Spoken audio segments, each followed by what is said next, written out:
Welcome to Radio Neighbor, the podcast.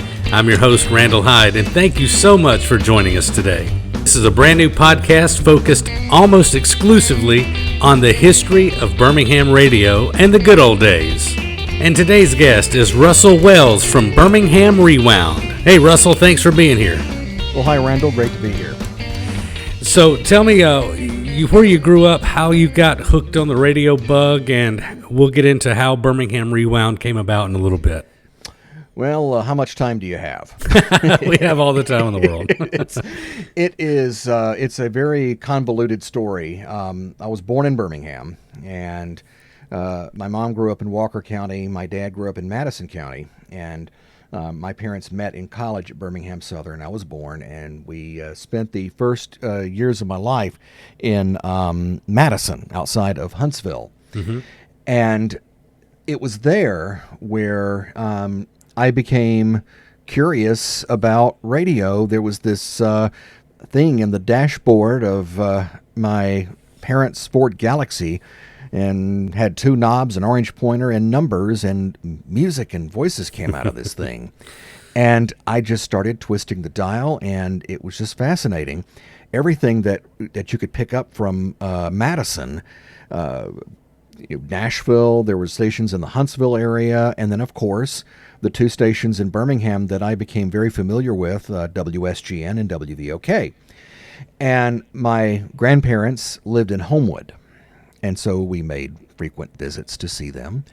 And from there, I was about 7 years old, and we moved to Tupelo, Mississippi. We were transferred. My dad worked with Sears, and we moved all over the place while I was growing up. But Birmingham was the constant. It was the rock. And, when I would make visits, it meant listening to the radio, and WSGN, VOK, ERC. It was world-class radio in the 70s, and it was fantastic, and I was a fanboy about it, I guess.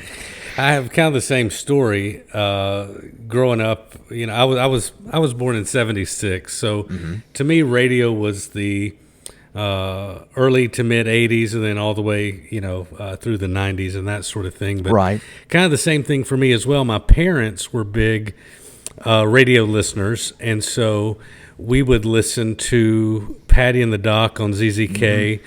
We listened to WVOK because they would play Southern gospel music, which my parents were big fans of. I'm pretty sure that was probably just on Sunday evenings or something like that as specialty programming. But my dad, somehow, I've always been fascinated by radio microphones. I remember as a kid, we would go to whatever kid's toy store there was back in the day, Toys R Us, KB Toys, whatever was around Birmingham, and I got a Mr. Microphone. Oh, my gosh. You could program that thing to come through the radio on a certain frequency. And I remember being in the car in the front seat, and I was playing DJ the whole time. Yeah. And my parents would have friends come over and play cards, Rook and board games and things like that on social occasions. I would take that Mr. Microphone and put a radio in the room that they were in, and I would go to my bedroom, and I would put on a record and talk over it and do the intro and put the microphone next to the speaker while the record was playing. So I was DJing since I was like 4 or 5, 6 years old. Oh, my goodness. Always fascinated by it. So somehow my dad got a tour of WSMQ in Bessemer. Yeah. On a Sunday night. I think the guy's name was Morris D. was the disc jockey on that station. Mm-hmm. And so we went over there because I grew up in Bessemer. And so we went over to the radio station that evening and went up there. And Morris D. let me put the needle on the record and hit the button to make it go and all that kind of stuff. And I was just absolutely hooked and knew that's what I wanted to do from that day forward. And I was lucky enough in my teenage years and all the way through my 30s to be able to do that for a living. But back then, and even back in the 50s, 60s, and 70s, way before our time, DJs were the star and the local celebrity. It's not that way now, but back then that's exactly how it was. They were your ears to the world. You tuned in for the news, or you tuned in for whatever music that you liked, and they were the superstars. You were somebody if you were a DJ on the radio, and that was my dad's thinking when I told him I wanted to do radio for a living. He was like, well, that's not just for any. I may as well have said I want to go to the moon, or I want to be a doctor. That's the echelon that DJs were on. Was not just anybody can do it. You have to be somebody, and never really thought that I would be able to do that one day. But fortunately, I was. But that's what I miss, I guess, in the era that I grew up in, because in the 80s and 90s, that was going away. Radio it was already fading. Corporate, right? It was fading by the time. Now, I was born in 1965, and of course, when let's see, my grandmother, who at the time lived in Madison, nearby us, took me by WVOV, which was one of the top 40 stations in Huntsville at the time. And I stood in the lobby, which had there was a plate glass window that you could see into the control room, and I saw the jock and playing the music, and I was 6 years old, and it was just poof. That's what I want to do. And sure enough, and of course, when I told my parents that I wanted to go into radio, it was their reaction was more along the lines of, "Oh, where did we go wrong?" Sure. So, but I did. It was like 11th grade. Was my first radio job, and it's all I've ever done since. Well, that's amazing. It's hard to have longevity in that line of work. It's hard to stay in the business, or at least in one spot for too long. Luckily, I started out in radio in Summerton, Alabama. Mm-hmm. There was a little AM country station called WRSM, and it was Herb Stedman. That's right. Herb Stedman owned that station with his wife. And I didn't know Herb from a hole in the ground. I was a 17, 18-year-old kid, had never worked in radio before, but I applied for a position, and it was the morning show position, believe it or not. Oh, wow. And I got it, and still don't know how I got it, but I did. And so I would get up and drive from Bessemer to Summerton every morning and do this radio show. And you have to start somewhere. You got to start somewhere. But it was fantastic. But even though it's a double-wide trailer, and it may have even been a single-wide trailer, but in the middle of a dirt parking lot in Summerton, Alabama, it may as well have been the penthouse in the ivory tower in a downtown New York skyscraper. I mean, that's how it felt to me, being able to go in and do this every single day. It was a lot of fun. When anybody in radio, it seems to be a common thing, in romance, you never forget your first love. Mm-hmm. But in this business, you never forget your first station. Even if it is a real dung heap like my first station was, you never forget it, and you have a fondness for it. You do, and you don't forget what it smelled like. Right. Radio stations have an aroma, good or bad, but it's talking about the radio station WRSM and the trailer. It takes me there, and I can smell the smells and see the sounds and hear the noise, and everything was great. It was like stale cigarette smoke and record jackets, because record jackets in high amounts had a smell. They absolutely did. And you could, even back when I started, which was the early to mid 90s, smoking was allowed in stations. You could still smoke in buildings, and you could smoke in restaurants, and you could smoke in your office where you worked. It was still allowed, and so it did have that stale cigarette smell, but it was comforting, it was familiar, and it just felt like you belonged there. I have to share this little funny aside. This is involved a radio station in South Alabama that I was familiar with, and I worked part-time for it, for kind of moonlit there in the late 90s. But WTBF in Troy, Alabama. And one of the legends there, a guy named Jess Jordan, who was one of the honchos with the ownership. He took chain smoking to a new level, and he would be walking around, but he had cigarettes in every room, every ashtray, and he would like walk from the sales area, take a drag, then walk into the newsroom, take another drag of that same cigarette. That's so funny. I remember. I'm digressing now, but one of my after WRSM, I went to WYDE, which was 850, and it was an AM station in downtown Birmingham. And then I thought I hit the big time. I'm now on Red Mountain, and everything happened broadcasting wise on Red Mountain. Yes. That's where everything was. Every TV, every radio was on some part of Red Mountain. So I really felt like I hit the big time. What time frame were you at Wide? What time frame were you at Wide? Year wise? Yeah. Probably 90, 95, 96. Oh, my goodness. That was when they had the awesome oldies format that they did. Mm-hmm. It was classic country. Oh, and it was, well, let's see. Yeah, it was classic country when I was there, but they tried to mix in some of the more contemporary stuff. I remember playing Brooks and Dunn and Alan Jackson and those people, but I remember heavier rotations were Marty Robbins and the Oak Ridge Boys and people like that. I remember there in the early 90s, Wide was doing kind of a very deep oldies format, a lot of the early doo-wop and some of the more obscure hits that were big in Birmingham. And in that time frame, when I would make visits to Birmingham, that's where my radio was. Oh, yeah. It must have been after that. So it must have been 96, 97. Gotcha. It could have been, but really no later than probably 97. But I remember when the station manager came in, because we were smoking in the control room, and I had a pop can or a soda can for an ashtray. And I remember the station manager coming in one day, and he was like, okay, we can't smoke in the station anymore. You can't smoke in the station. Yeah. And some of the old-timer guys got really upset about it. And I remember one statement, one of them made in particular. He said, if you stop smoking in here, the nicotine is the only thing holding these wires into these boards. So if you quit smoking in here, we're not going to be able to operate this equipment. And I thought that was just the funniest thing in the world, because he was probably right.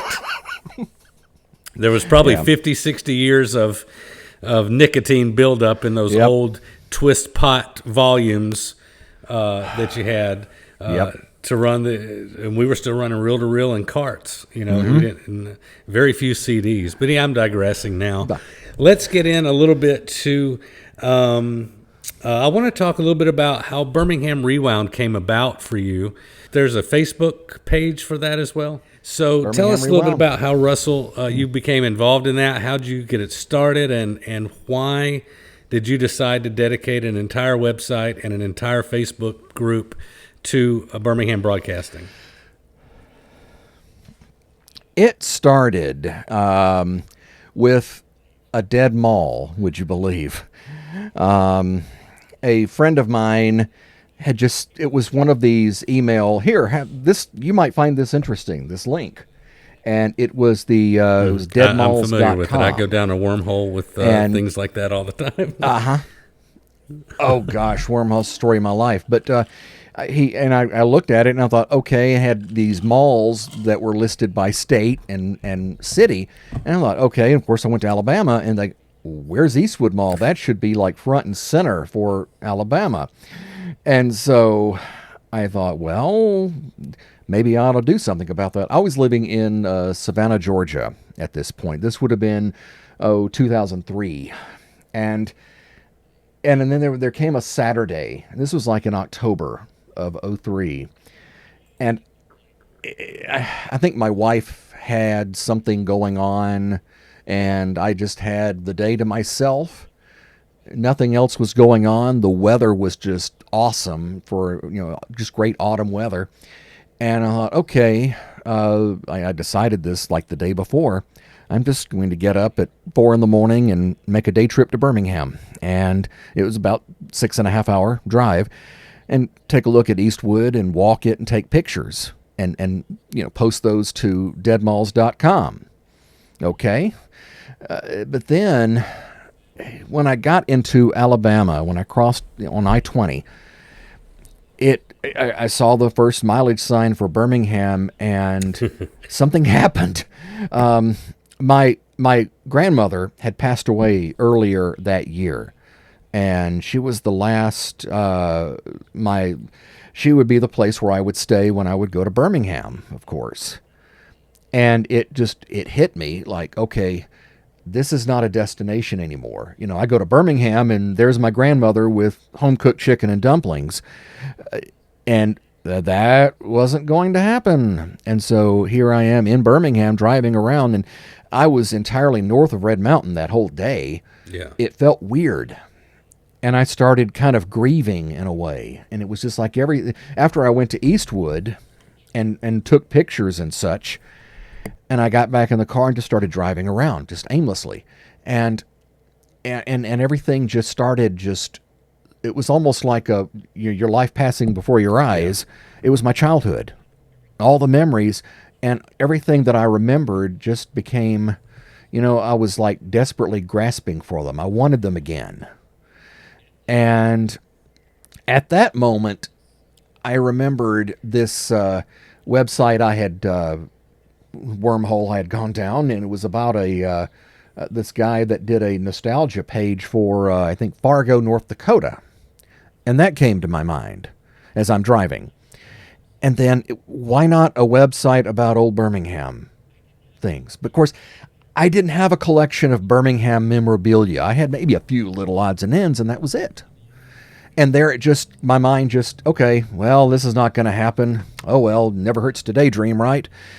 And, okay, I get back home, and then all the pictures that I took of Eastwood, I then uploaded those, and it got some attention at the deadmalls.com.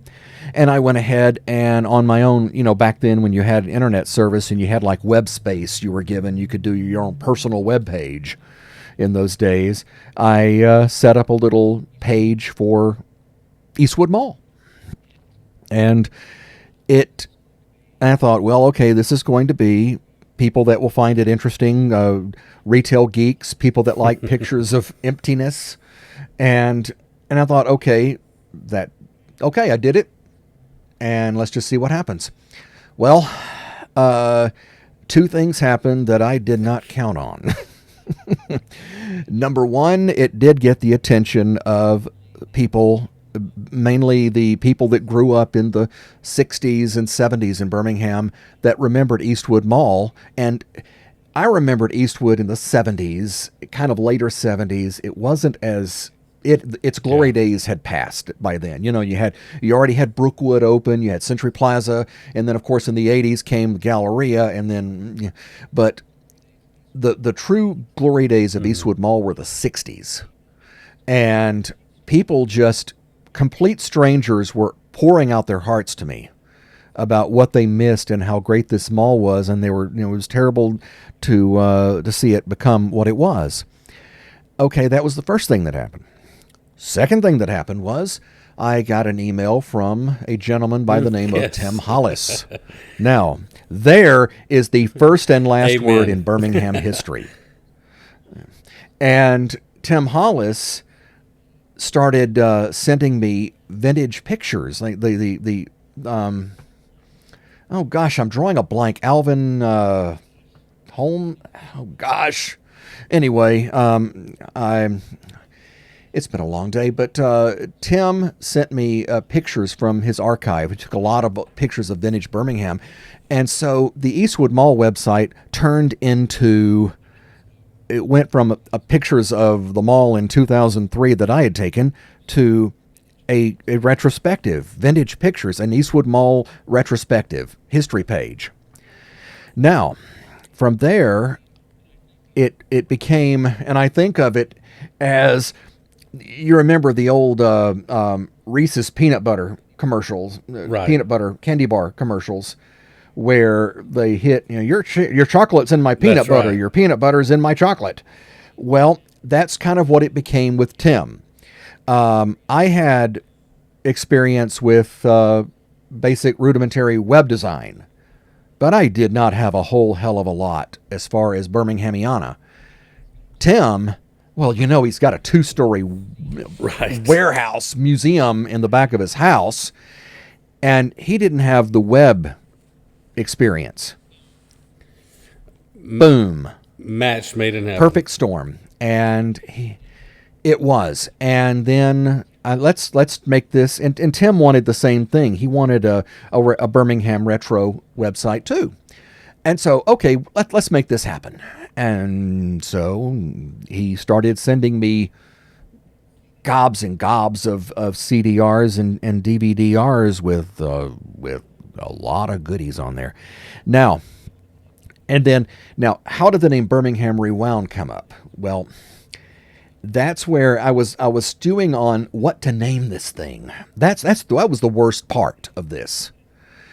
And what I had settled on at the time was and it had an alliteration to it, Magic City Memories.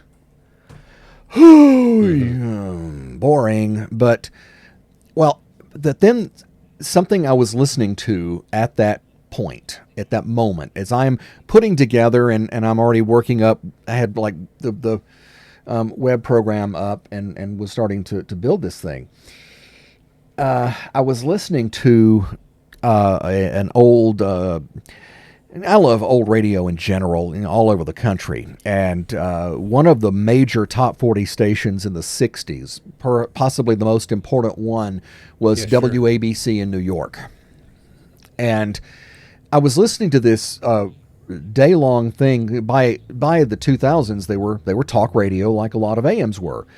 Well, they were doing kind of a look back at the format. They were running old air checks of the station, the old jingles and whatever. And I just kind of I glanced at the title, and that title was WABC Rewound. And then that little light bulb went off. Well, and that's what I called it. I mean, that's how it all happens, it seems, with anything good, is that it's always by accident. Yeah. And you never know. Yes. When you stop looking and trying to make a square peg go in a round hole, it just kind of works itself out. You start thinking and thinking and thinking, and you never come up with anything. But it's just when you're not thinking, or just something comes out like a deer from the side of the road and right in front of you, and you hit it. Well, I'm glad that it came out that way, because I surf around your site a lot, and it's just a great website and Facebook page for nostalgia, which I'm a big fan of. I love nostalgia, and I guess that's why I'm such a fan of Tim Hollis. And if you haven't read one of Tim's 33 books, he's fantastic, and he wrote one, I think back in 2007, on Birmingham Broadcasting is the name of it, and it was a series of books that way, and he did one on Birmingham retail, downtown retail. So he's got a lot of great, and he's, like you said, in his hometown outside of Birmingham, he's got a museum dedicated to it. And there's a great YouTube video that'll take you on a tour of it.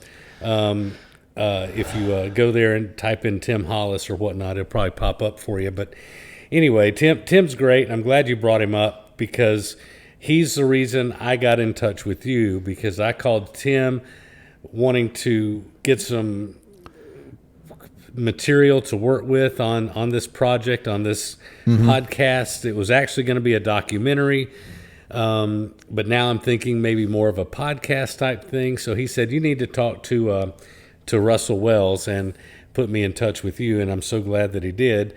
And but your website is great, and all these old pictures on here that you look at, like I'm looking at them right now. You've got Duke and Joe Rumore, who were on separate radio stations, but equally as popular. And I just wonder if you can give me some insight, to your knowledge, on what that dynamic must have been like. Well, there was one important and it was non-negotiable between Joe and Duke, no matter what radio station they were with. Now, Duke Rumor was for a time with SGN, then he was with Wide, but this was not even up for discussion. They got along fine, but never were they to be in the same time slot, never to compete with one another. Joe Rumor was 9 to noon on VOK. So Duke was in the afternoons usually. That's interesting because I was I've reached out to one of Joe's relatives on Facebook, and I hope that they answer me back because I'd love to have them on this podcast to talk about that dynamic. But I just can't really think of. I mean, this is the heyday of radio in Birmingham and pretty much everywhere.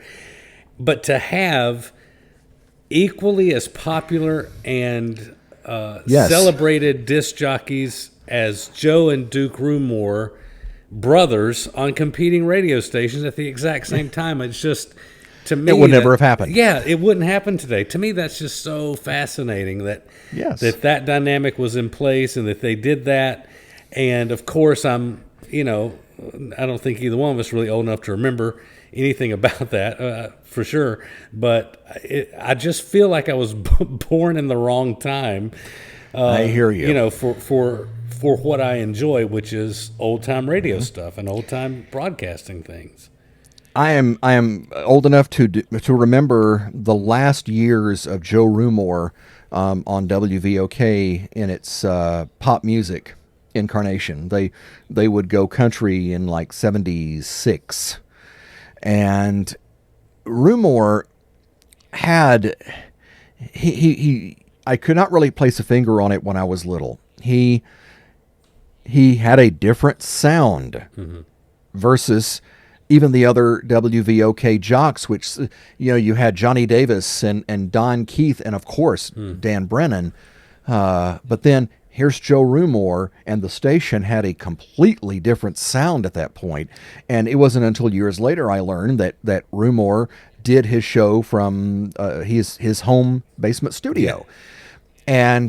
But also what I learned maybe just a couple of years ago was that basement studio was in Homewood, about a mile, maybe less, from my grandparents' house. No kidding. So I'm listening to Joe Rumor, and holy crap, he's less than a mile from me. That's crazy. And this was, of course, pre-pandemic, when nobody was doing a radio show at their house. I know. He was ahead of his time. Absolutely. Nowadays, you got ISDN, and you've got things that you and I are communicating on right now, all this technology. I couldn't imagine what it took to set up a home studio, or the amount of money it must have cost somebody to make that work for him in his basement. He had what were called long lines, which were kind of high-quality phone lines. So there was a phone loop between his basement and the VOK studios on Bessemer Superhighway. And he also, in addition, recorded a show for WBAM in Montgomery. He did a 30-minute version of his Joe Rumor show there. And he would, after his VOK show, would record that on a reel-to-reel tape from that studio, and then get it to the bus station, and it would be shipped to Montgomery that same day by Greyhound, where it would be picked up and broadcast the next day. There were two. If you've seen pictures of Joe Rumor's basement studio, there are two clocks on his wall. There's a big one and a little one. Now the big one's the real time, but the little time was set to WBAM time. So when he started doing his BAM show, he could then look at that little clock and actually give a real time check for when it aired in Montgomery, which was, I believe, 9 a.m. Wow! And so the board op, the Bill Moody on BAM would start the Rumor show, start the reel to reel at 9 o'clock straight up. Wow! So it was something. And how did Joe Rumor pay for all that? First of all, the man probably never had to pay for groceries in his entire career, because it was all, he advertised Ziegler's sausage, he advertised Yellow Label syrup. That's right. and so he was set for food and of course money, and so because sponsors would pay him, and then he bought the time for VOK, so he made a good living doing what he did, and so he had professional equipment outfitted in his studio. It was really something. But yeah, I would, in the 70s, I was living by then in Tupelo, Mississippi, and you want to talk about a world away from Birmingham. It was, it was a different world. And I missed Birmingham like you wouldn't believe. And there are days I would just listen to VOK. It had a very fringe signal in Tupelo, being its blowtorch signal. And even Joe Rumor was just like, it was just sweet voice of heaven. Yeah. from beyond. Well, yeah, like we were saying earlier, they were celebrities because they can make or break an artist, a music artist.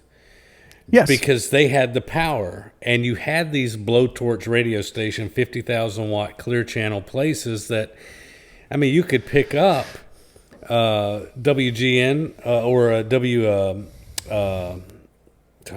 I'm thinking of WLS. WLS was a big one after dark. That's right. So you could pick up these big, powerful radio stations all across from several states away, and they would just blow in like nothing.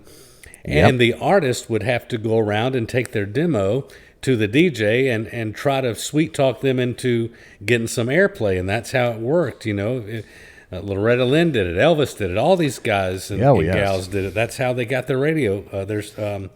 Their record played on the radio. So that's why they were so just doggone special. It was, and it was a great time. And even, in the 70s in Birmingham, it was just, everything came together so perfectly. Yes, people, I'm not old enough to remember the 60s firsthand. I was born in 65, but you've heard the air check clips of WSGN in the 60s with Jim Tabor and Dave Roddy and Walt Williams and such. Yeah. But, I remember SGN with a Mesa Cook and Kincaid. That he was great. And also Super Fox and then Coyote Calhoun on ERC. And then of course SGN had Rick Dees for a short time, where I'm trying to put it how to put this. He flopped miserably in Birmingham, but from there he went to Memphis, and Memphis, it was a different story. Yeah, I think you probably. Some people just, you have to be in the right place. Exactly. And for Rick, of course he wasn't in the right place in Birmingham. No. It just wasn't that type it wasn't his show. Right. What clips I've heard of his show, he was Rick Dees. Right. It was a developing act. It was Sure. in kind of the younger days of it, and it wasn't quite as honed as it later would be when he would be at MPS or HBQ in Memphis. It was still an entertaining show to listen to. Yeah. But sometimes it's just an act just doesn't play too well, and then you go up the road to the next city and, pay dirt. Pay dirt, absolutely. Speaking of Rick Dees, or speaking along those lines, a lot of well-known people have come out of Birmingham radio, and Rick is one of them. I believe, if I'm not mistaken, you'll have to correct me if I'm wrong, but I believe Scott Shannon was in Birmingham for a time as a consultant at SGN or A consultant, I think he was a consultant at ERC. ERC. I know Scott Shannon wasn't on air in Birmingham. He was in Mobile in the 60s at WABB. Yeah, I knew that he was there, went, but I was confused on which station in Birmingham, but I knew he didn't have an on-air role. No. But he is somebody that's big time now. I mean, he's got yes. the Oldies channel, and that's his big claim to fame. So he went on to do great things. And then, of course, you have what are still our local celebrities here. What's really a dying breed, but you've got people like Mark and Rick Brian, and Rick and Bubba, Paul Feinbaum. Yes, Paul Feinbaum. So you still have some of that around, but not anything like you had back in the 50s and 60s and 70s. I mean, was there in the 70s and probably into the 80s, was there a bigger name in radio than TC and John Ed? Probably not. That in the especially mid 70s when Tommy Charles and John Ed Willoughby came together. I mean, that was lightning in a bottle. Yeah, they. I remember, like early '80s, probably. They were somebody that my dad would listen to. We would get in the car and he would turn on TC and John Ed, and I remember how entertaining they were, even as a kid, listening to these two cut-ups, and just the chemistry that two people have. It's almost like you're you're a fly on the wall to like two best friends in their living room just having a good time. And that's what that reminded me of, listening to those two. And then probably my all-time favorite Birmingham jock, if I have to name a favorite in that time frame. And again, keep in mind grade school, junior high, and that would have been Coyote Calhoun. He was electric on the radio in the Coyote J. Calhoun for me. Now, I'm not sure when I remember him, but it had to be in the mid 80s probably. But he had a show on I-95, and it was a late night show, and he played different music than I would have listened to. It was, I don't know if you would call it indie or if it was local, but it wasn't more mainstream, right? No, it was more, Coyote went toward what it didn't have a name yet. Yeah, that's right. But what would be called AAA, Adult Album Alternative. Right. Yeah. You're absolutely right. That's what it would have been called. But I remember it not having a name. I didn't, but it was called The Edge, I believe, the program. Yes. That I would listen to. But I had friends and relatives that were my age that were into that kind of music, and so we would listen to Coyote J. But you talk about somebody entertaining. I don't know if there was anybody more entertaining in that time frame as a single person than he was. He reminded me a lot of Wolfman Jack. The timbre of the voice. Yes. There's Wolfman Jack. My dad enjoyed Wolfman Jack, and I don't know because I just don't understand how it all worked back then. But I don't even remember how we would have known about Wolfman Jack, or how my dad would have even known about Wolfman Jack. I don't know that he was on a radio that we would have picked up in Birmingham. I'm not sure how it all came to be familiar with Wolfman Jack. Wolfman Jack became more, his early fame was at XERF, I think, one of the so-called border blaster stations that were just across the Texas border. Right. And one of the ZZ Top song, I heard it on the X, is a tribute to those kind of stations. Yeah. And then he eventually ended up in like Los Angeles, and of course became a American Graffiti. Right. That's where he became kind of a national celebrity, right, so to speak. I mean, honestly, he wasn't my speed, but he was highly popular and well loved. Very popular, and had that just really amazing voice, and that's who Coyote J always reminded me of when I hear Coyote J, I think of Wolfman Jack, because they have that really in your face and entertaining bravado and voice, and it's just it's great to listen to.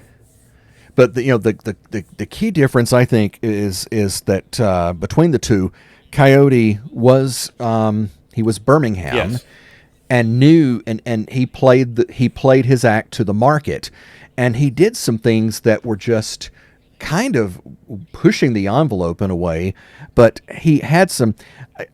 My favorite Coyote bit I have to think about was he was on ERC doing the evenings. So he owned nights there in this would have been maybe 76 or thereabouts, and he Rich Ryder was his newscaster, and of course back then you'd have a newscaster. Yeah. So you didn't, a lot of these bigger stations, you didn't do your own newscast. That's right. And then you'd throw it to the booth, and they would do 5 minutes of news. Well, and this was pre-planned. Now, keep in mind, Coyote told this joke about, and then kind of made Rich Ryder the butt of a joke, and Rich Ryder, just took royal offense, and he said, "Well, I'm not going to do your newscast." And so Coyote's like, "This is just a joke. Oh, you're a professional. You'll do the newscast. I know you will." And then, he ended at 10:55. He hits the news logo, and then you just hear it, just dun dun dun dun dun dun dun, and then there's this like dead air for a couple of seconds. And Coyote's like, "Rich, And then he says, "Hold it just a second," and he goes running to the on-air booth. Oh, that's funny. And you hear the footsteps, and he starts doing the newscast. That's hilarious. And then ERC Metro Weather next, and then he runs back to hit the commercial and the control. This was genius stuff. Yeah, I mean, you have to, and being in the radio business, as well as I do, you have to entertain yourself. If you're not entertaining anybody else, you're entertaining yourself. And how can I make this more rewarding for me? And that's where a lot of this stuff comes. But Coyote, that's a fantastic story. And he is a great on-air personality. And Coyote also wrote a article on your website, BirminghamRewound.com, on the radio wars of ERC and SGN of the 70s, which is a fantastic read. If you don't know about it or want to go back and relive it, go to BirminghamRewound.com and go to this article that Coyote J. Calhoun wrote about the radio wars of the 70s between these two powerhouse stations, and it's unbelievable. It was guerrilla warfare that happened between those two, and it just made for two awesome stations.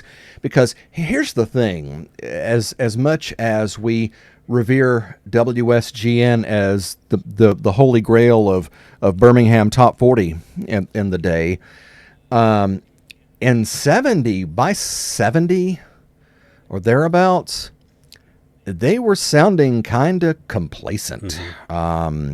And then came, I don't know whose idea it was, but they went to the Bill Drake format with those a cappella jingles. More music, WSGN.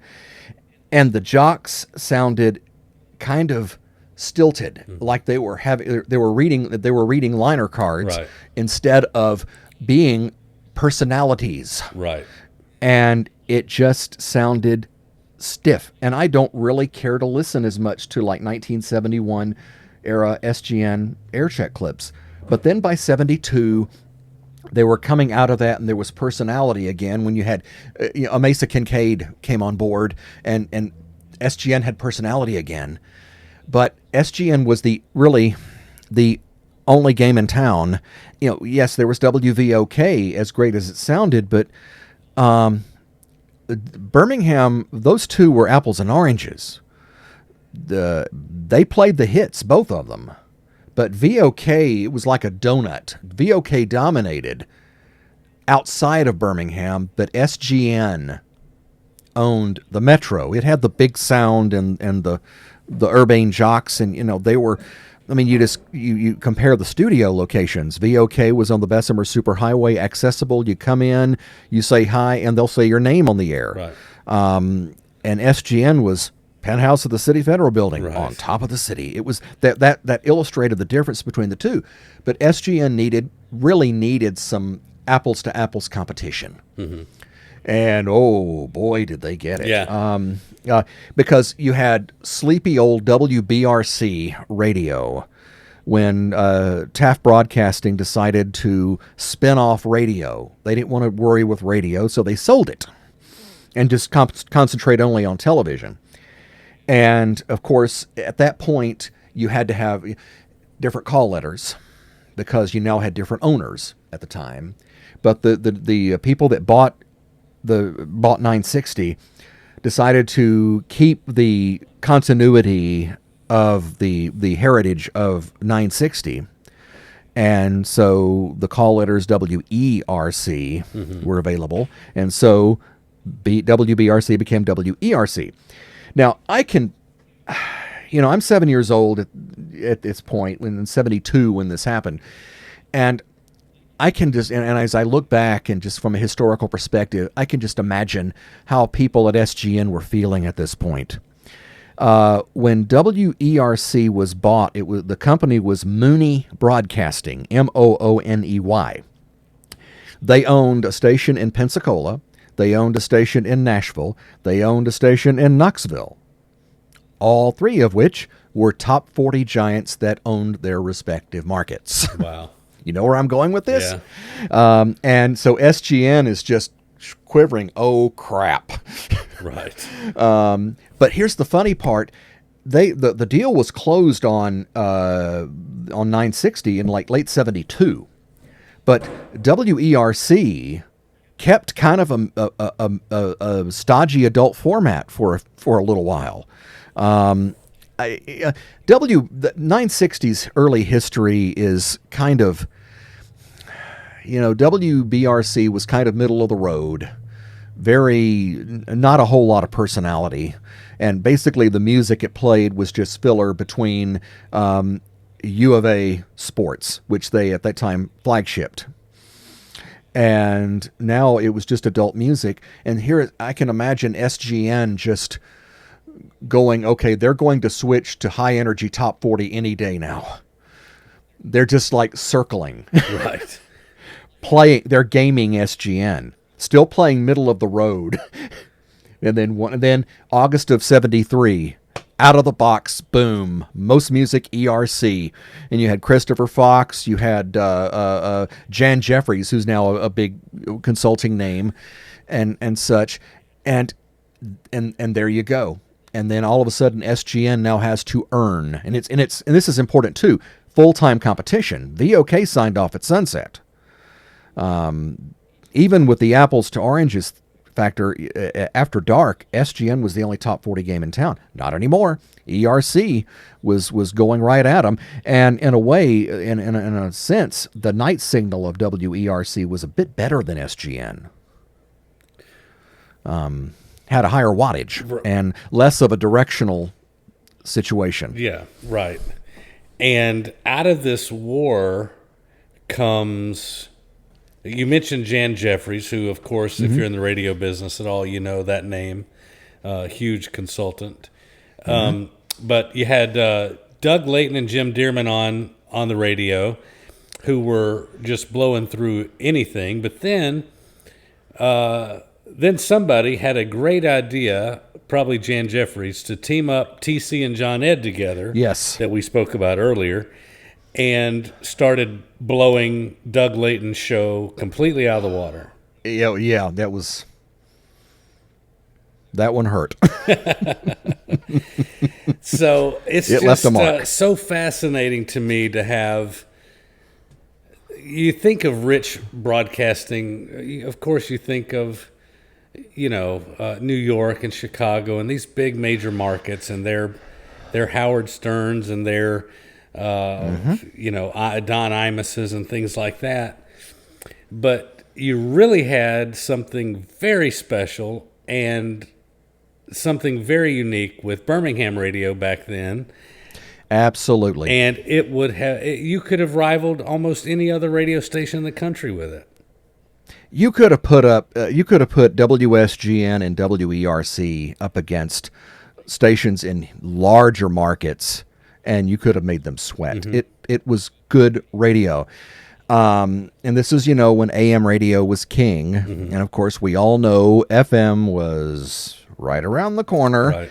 And then ERC won against SGN at times. They'd push, and then SGN, when Jan Jeffries moved over to SGN and started consulting, SGN was really cooking along about 76, 77 until ERC realized, hey, wait a minute, we've got this sleepy FM that's just doing laid-back album rock. We've got to do something with this. They had upgraded the facilities. They bought a new transmitter, upped the wattage. And in 77, WERC gave birth to something that not only would kill WSGN, but also just brutally maim, just fatally, WERC, and that would be Kix 106. Yeah. That was one of my first, I guess, real... I grew up, like I said, my parents were into country music, and my dad especially, and Southern gospel music, and that was all on the AM dial and things like that. But when Kix 106 came around, and then I became familiar, of course, the year I was born, 76. But so in the 80s, Kix 106, I mean, that was, if you were a young kid and you liked that kind of music, that was where you went for your top 40, because even though I'm a fan of the history of radio and I have an affinity for AM because that's where I got started, my earlier memories of radio, everything was FM. And the two stations that were FM blowtorches that were the formidable stations in my life were Kix 106 and WZZK. Those were the two main stations that I would listen to. So I have a great affinity for Kix 106, and one of my mentors early in my radio career, Jay Michaels, who is still on the radio in Birmingham, was on SGN, and he was on Kix 106, and I can remember listening to him and thinking, man, what a great voice. Yes. And I have some clips of him on SGN in the late 70s. Oh, gosh, yes. He big sound. When I left Birmingham and I ventured west to Tuscaloosa, which is as far as I got, Jay was the program director at the radio station that I landed at, country radio station in Tuscaloosa. He was a PD. And the 2 or 3 years that I spent there with Jay were some of the best radio years of my life, and not only just because it was fun and I felt like radio was fun, but it was his knowledge and experience and me getting to meet somebody I grew up listening to and idolizing on the radio. That had to be something really special. It was great for me, and Jay is still a good friend of mine to this day, and hopefully he'll come on the broadcast one day and talk, some about it. And then I, get to work for Herb Stedman, which at the time I didn't know, but as I learned more about the history of radio, you realize he was an SGN good guy. Yeah, absolutely. And I worked in Tuscaloosa with another guy that was on SGN, and now that I'm telling the story, his name is escaping my mind, and I can't think of it to save my life. But Charlie Martin, I worked with him in Birmingham as well, and he was another Kix. He was one of the early guy. Kix announcers. I'm sorry, I talked over you. Oh, Charlie Martin was one of the early Kix announcers. Yeah, that's right.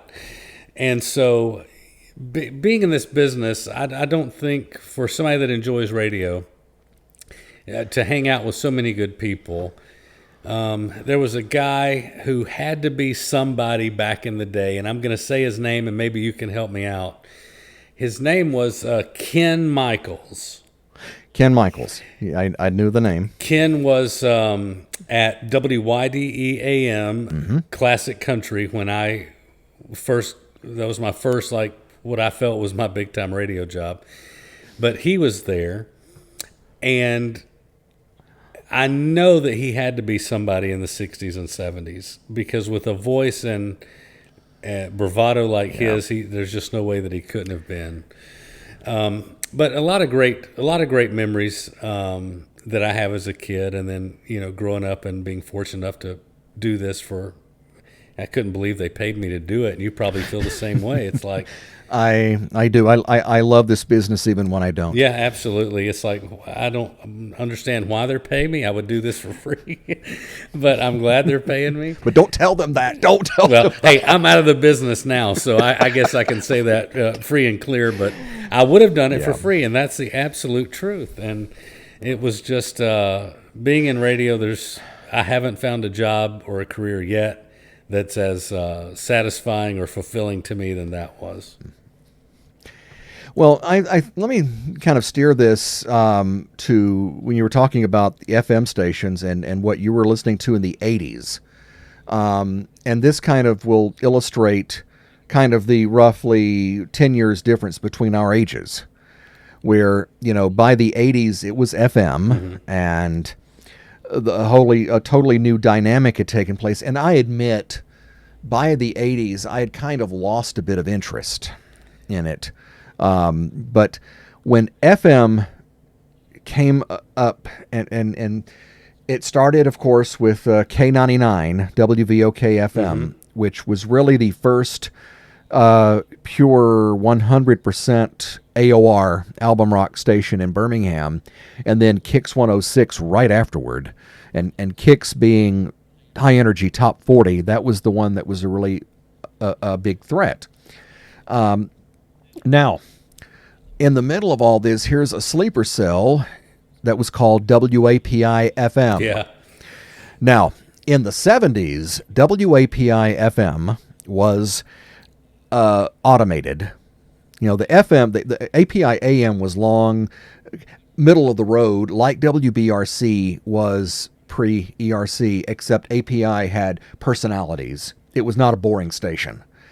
But API FM was automated, and it was kind of a canned, it was a Drake format called Solid Gold, which was kind of an adult rock type format. It's, I don't want to say adult contemporary, but it was kind of on the rock side of adult contemporary, if that makes sense. Yeah. But when K99 and Kix came up, WAPI FM flipped to beautiful music to take on WQEZ, which was the longtime established beautiful music station. Your cue to easy listening. WQEZ. Lie back. This may sting a little. Oh, that's good. That's good stuff. But no, WAPI was used a format called Music Just for the Two of Us. And it had and a station in Tupelo where I was living at the time also used the same automated format on its beautiful music FM. And it was just this real deep voice. Your station for music, just for the two of us. Must have had the same consultant. Yeah, but it was the same. It was a syndicated format, is what it was, and API used it. But now in '81. You had ERC was about to go news talk, where it would be find its true niche, and SGN was kind of slipping into a hot adult contemporary oldies type thing. SGN was in its final days, and you had Kix doing top 40. API, then you think automated adult rock to beautiful music was something. Then API in '81 flipped to 95 Rock, putting competition to K99. So Birmingham had two album rock stations for a time, which that didn't work. One of them had to go, and less than a year later, K99 did, going country to take on ZZK. But WAPI FM went from 95 Rock to, and I'm sure you know, I-95. Absolutely. And that gave Kix 106, Kix, it was like SGN in 70 3 when ERC flipped the top 40. Now suddenly Kicks had to earn every tenth of a ratings point it got. Yeah. And I-95 really cooked. I was a little old for it. It was too teeny bopper, and I was a rock and roller at that point, and I resented, what happened to album rock? Right, but right. but I look back, I-95, that's where you had Mark and Brian, that they went to L.A. from Birmingham. Right. Talk about a springboard. But I-95 was clearly they in time humiliated Kicks. But it was still in the mid 80s. That was the SGN ERC guerrilla warfare of the 80s. Yeah, and we had, as you mentioned, Mark and Brian, and they went off to L.A. from Birmingham and made a big, just exploded, big superstars out there. And I think Paul Feinbaum got his start calling into Mark and Brian, if I'm not mistaken. I believe I've heard him tell that, and I believe I've heard him on I-95 back in the day, and that's kind of how he got his radio career started. So Feinbaum got his start calling into a radio show. Can we? Yeah, I don't know if it was a segment where he would have a segment on their show, like maybe they did a sports check-in, right? And he was the deal. But no, where I'm driving at is I think about Feinbaum's show and one of his regular callers, Phyllis from Mulga, and I'm thinking, right. God help us if Phyllis from Mulga has her own show. That's right. It's just as much of an affinity that I have for 70s and 80s, 50s and 60s nostalgia and radio and all that. My formative years were, the 80s and 90s, and with Kicks 106, and with I-95, and with WZZK, and Mark and Brian, and Feinbaum, and then Patty and Doc on ZZK. To me, that was. I remember thinking in the 90s. This radio thing has gone to crap. It has, and it's unfortunate because it's what never should have happened. Just speaking my own opinion here, is the Communications Act of '96. Mm-hmm. That's when prior to that point, you were limited to 1 AM and 1 FM per market. You had a single AM/FM combo at most with one management team, maybe one program director. Sometimes you'd have a PD for each side. But even if you had just one PD, that was only 2 stations to worry about making sound like winners. And then the other thing was when I started in radio in '82, it was verboten to run a radio station unattended. You had to have a warm body in the building. The FCC rules. And when that ended, and then you had the rise of digital, you could, automation in the early days was this behemoth, racks and racks. You had these reel-to-reel machines and carts and little carousels, and they would all be mechanically sequenced. And that was high maintenance stuff, a nightmare for an engineer. But then you can run a radio station on a computer, on a single laptop. And we're now in this pandemic. I do operations for public radio in Louisville, Kentucky, and we have 3 stations under our roof. I can literally throw a couple of little mouse clicks and run radio stations from this room at home. Yeah. And so that allows it has come at a cost of personalities, and now it's seen there's no longer the money or the share advertising revenue, and let me tell you another thing that's factored into it, and that's the mergers. Back in our day, you had local businesses. Walmart was not that much of a factor. And big box stores were not. Now it's all big box. You don't go to the hardware store, Joe's Handy Dandy Hardware. Now you go to Lowe's or Home Depot, and they don't advertise much on local radio. Walmart does not. And so that has taken a lot. These businesses, these mom and pop businesses have closed. There went a lot of the advertising base. And so the ugly reality is there's no money to staff jocks 24/7. Much as we want it, the money's not there. So that's what I miss a lot is the live and local radio that you had back in the 50s, 60s, and 70s, because they were DJs in your community. They were out at a grocery store opening or a new car dealership opening, and it was a big deal.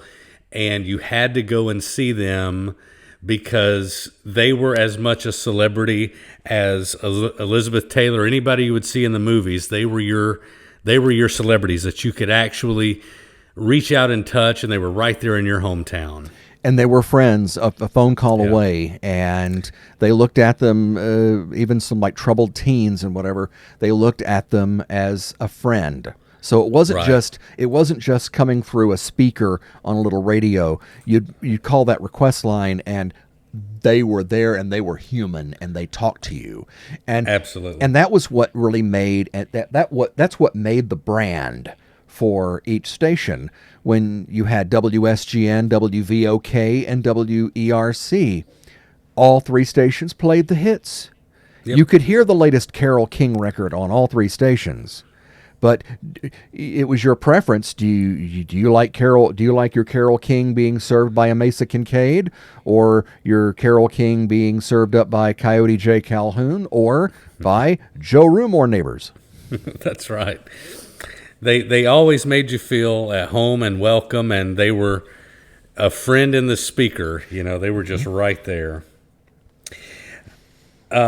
So Russell Wells has been with us as our guest today, and we really appreciate your time, Russell. Thank you so much. It's been a pleasure. I've enjoyed it.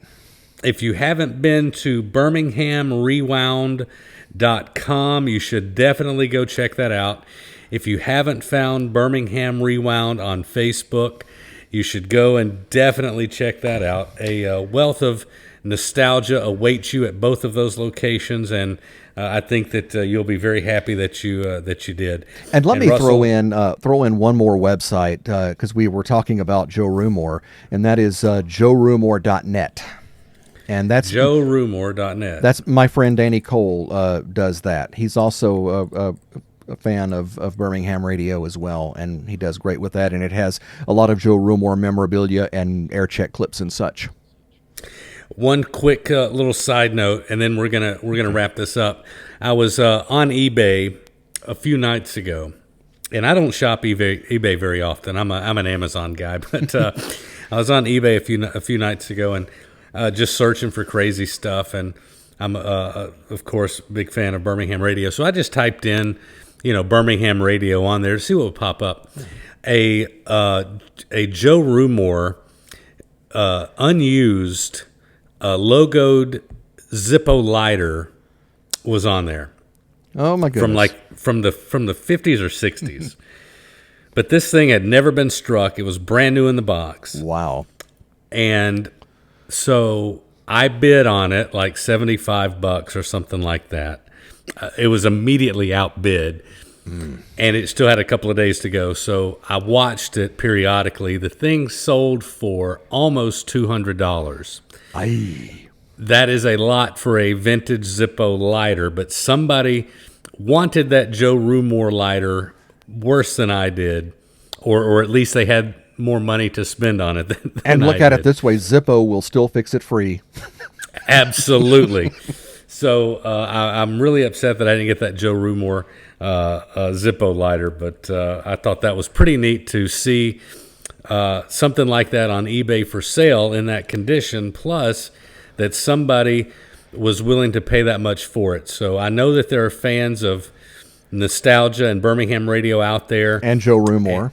And Joe Rumore fans, absolutely. So, and I'm just one of them. I know you're one of them, and I hope people listening to this are those fans as well. So thank you so much, Russell, for joining us.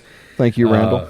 Appreciate you a lot. Go to BirminghamRewound.com or find them on Facebook as well. And joerumore.net is where you can find some more information. So thank you. Thank you again, Russell. Appreciate it. Thanks, Randall. Be sure to join us on the next Radio Neighbor podcast, where our guest will be Jay Willoughby, son of John Ed Willoughby, half of the world-famous TC and John Ed radio show here in Birmingham back in the 70s and 80s. So I hope you can join us then. If you like the podcast, smash that subscribe button and like this video, and we appreciate you listening.